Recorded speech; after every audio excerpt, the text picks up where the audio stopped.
Hey everybody, welcome back to Ask USA Roundnet. It is August. I'm here with Rojo. We're going to break down a couple of related topics and questions you guys have had about recent USAR initiatives and just some bigger questions. Rojo, let's just jump into it right away. We announced the national series. We've got this framework in place already for 2025. I guess that's a benefit of being done in June. What's the big why of this national series? Why are we doing it? Yeah, good question. I think a lot of people have asked me this. Three big things we do, or three big reasons why we're doing the national series. First reason is to show everybody that running tournaments is not necessarily a money losing tradition. Right now, I think we all know that certain organizations have put in money into running tournaments and have lost money. We don't want that to be the case. In order for Roundnet to grow, we must allow for everybody to be profitable and invest that profit back into future tournaments, into their communities, and grow. We want to show that that's possible and enlist the support of local communities to do so. Second thing is to make sure that we're truly measuring Roundnet in the United States. We believe this is important because measurement is management, and management will help us grow. I'll give you an example. Kentucky has done a really good job of hosting big events. We want to measure that events and get people plugged in to the USAR ecosystem so that, hey, we move from Kentucky to California, we're no longer not in the community. So that's the second reason why we're doing the national series. And then thirdly, to continue to push the growth of the sport through rules changes, through activating community members, and through rewarding local communities that are doing a really good job of growing Roundnet. If you are a local community that has done a great job of hosting sanctioned events or encouraging people to come to pickups, which then encourage them to come to tournaments, we want you to be rewarded in some way. And that reward is through our national series. It's through hosting a regional or sectional event and really letting your players have a great time at these events that are also USAR events. I also mentioned something about rules changes as a soft launch here each month or something along the lines of that. We're going to experiment out with new rules changes at our events, especially the earlier months in the year where we can really test things that innovate the game and push it forward and really get us away from that 30% double fault rate into a healthier place where we have more rallies and more active points. Do you have anything to add, Ben? I just kind of want to summarize because I think you hit on a lot of good things around like growing community sustainably, getting more people invested in community is I think the big goal of the national series as it evolves from where it's been and where it's going is to try to tie all these incentives and priorities together. So around making Roundnet a sustainable activity and hobby from how things are priced and structured so people can be getting paid for their hard work. But then on top of that, making sure there's incentives for people to grow their communities. And then on top of that last piece, using this national series as a tool to push the sport forward generally around experimentation with rules. And so, of course, it's early right now and there's testing going on. I want to plug, you can be part of testing. You can reach out to us here. You can reach out to us on just different ideas we're testing rules out on. But there's kind of going to be this growth period where we are kind of learning as we go. And I think the really big thing is we'll as a leadership team be keeping you all informed along the way. On what changes will look like. Nothing's going to be sprung on you. But I just want to note that kind of bringing all those things together means there's a lot of opportunity to make positive change, but it is going to be a lot of work. So that's why, as Rojo mentioned, if you're already doing that really good work, we want to be rewarding you and lifting you up so you can then help us push Roundnet forward at the national level. Yeah, good answer. I know a couple of small questions just within that. Some people I would love to just speak to around what rule changes might look like, whether there be maybe equipment changes. Just want to touch on that and say maybe like I think from our perspective, we're definitely interested in playing with all the levers as far as pushing the sport forward. Of course, changing rules versus equipment scales a little more differently. So it might just mean we need to bring in equipment manufacturers as partners for some of those events to experiment with things. And that is, I think, totally on the table and something from USAR's perspective we definitely want to do. So I wanted to touch on that. One other question, and I wanted to throw this back to you, Rahul, is in the US, a lot of players are familiar with the Spikeball Tour Series and may not be as familiar with the USA Roundnet National Series and kind of the evolution of it. Could you speak to how you see USA Roundnet and STS as maybe competitors versus not, and where the goals might be different in what we want to advance? Yeah. Good question. I think there are a couple responses here. First, I don't view the USAR Tour Series as a competitor to the STS Tour Series at all. There are different goals and different levers that we're trying to pull. With our USAR series, we are trying to grow local communities. That means if there's an event happening within an hour drive of you, we want you to be at that event. We don't want somebody from California to fly to Philly for a regional or a sectional. That is not the point of the event. The point of the event is to foster local communities and local growth. And it's slightly different than the Spikeball Tour Series in that manner.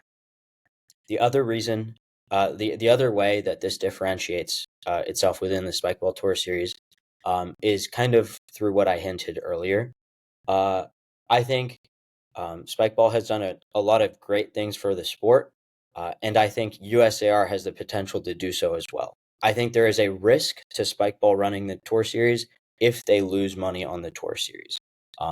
And so we are trying to eliminate that risk by creating our own tour series that is focused on local communities, but isn't basically an existential risk to Roundnet in the fact that we're losing money on this or something along those lines. But yeah, those are answers 1A and 1B. One, we're focused on growing our local communities and really getting people plugged in. Within 75 miles of an event is a metric we've been using. And then two is to reduce risk associated because as a nonprofit, we can't afford to lose money on this. We will ensure that we are reducing existential risk. Yeah, so something I want to highlight there is it just might mean that the priorities of how things are maybe expensed and how maybe like different incentives are placed will probably have to evolve a little bit. So what you might think of as like a tournament right now versus where tournaments need to be so that they're financially viable and sustainable might have to look a little bit different. And that's something that our team in concert with local organizers are going to be putting together. So right now we're kind of in touch with local organizers, letting them know, get the word out about we've got this plan to put the series together in the next year and getting the application out for folks to make that happen and see where we can kind of put all these events to make sure it's connected together and still sustainable. Those pieces are going to be coming together, but we just wanted to give you all plenty of heads up and excitement, hopefully, on how things are going to work. One other small thing I just want to plug here, I guess, is something we introduced this year but haven't really instituted because we've kind of let it just be a testing ground, is USAR on a player status. So one other way that players might be more connected now is if someone wants to just play in their local sectional and not have to travel very far, they can earn status so that when they go to the regional or if they want to go to nationals, they already have earned that status.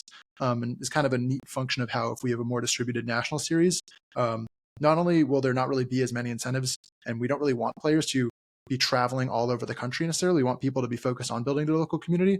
And similar to that incentive will be that when you do travel, you hopefully already have that connective tissue across the US and can play at the level that you're supposed to be playing at and don't have to travel around the country and then try to earn a gold or a silver or a pro status. So I just wanted to note that that'll be another lever that we can pull around not only incentives, but also just progression for players. So I know it's a lot of pieces and appreciate everyone's patience and also excitement about building this with us because like Rojo noted, we think there's a lot of good that can be done together. And so that's why we're doing it. I know we had some more questions around rule changes. I know you've been working with some folks on just like getting stats taken and some other things tested. I'm curious, where's like the rules and experimentation initiative looking right now within USA Roundnet, and how can people get involved? Yeah. I think so far we've done a little bit of testing. We've done a lot of baseline testing. We have a lot of data there, and we just want to keep testing new ideas, right? So anything that helps improve the sport, we want to know what you've done with it. We'd like footage of it so that we can get the data. It's the most important thing. We don't want to implement a rule that probably makes the sport worse. So if you've done something like that, we'd love to see footage or see qualitative feedback, something like that, so we can explore implementing it or testing it as well. In terms of stuff we've tested so far, we've tested or have the idea to test, we've tested a 2-foot no hit zone. We've tested no drops in the no hit zone. So no final, no hits landing in the no hit zone, I think is a better way to phrase it. And we've tested, no hits landing within the serving circle. And so some of that has been promising. And if you have ideas for rule changes that push the sport forward, please continue to suggest them. I know we all have seen really cool games in the past, and our goal is to make sure that that level of cool games goes up, and we see a lot of really awesome athletic plays across the sport versus plays where nothing happens because we're double faulting. Absolutely.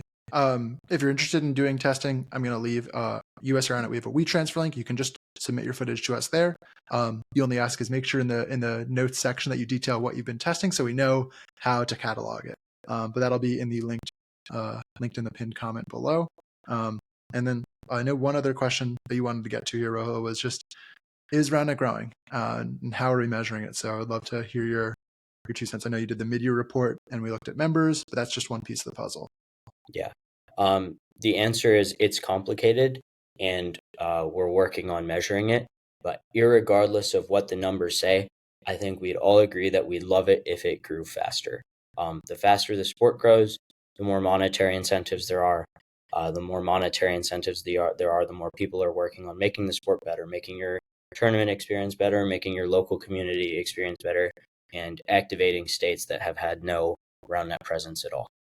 So in terms of actual numbers, don't have anything current off the top of my head, but as of end of June, our Q2, we were down a little from last year. There are areas of improvement, like making sure that we are helping people that move after college to a new area know that, hey, there is still community there. So we're working on operationalizing that. There are areas of improvement in making sure that people who come back, who play one tournament, keep coming back and playing more tournaments.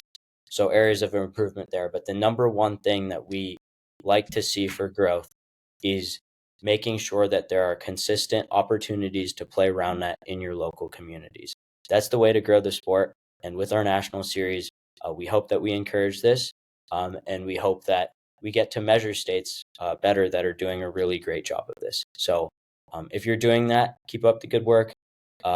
We don't grow Roundnet at a national level without really being involved with helping people grow at the local level.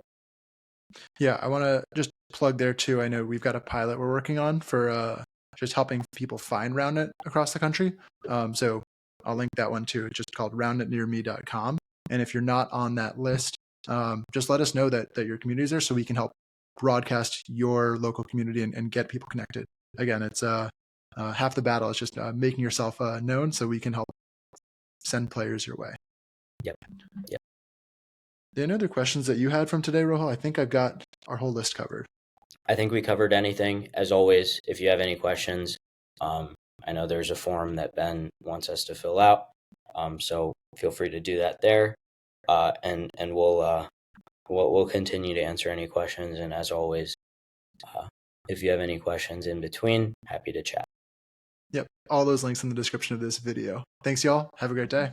Later.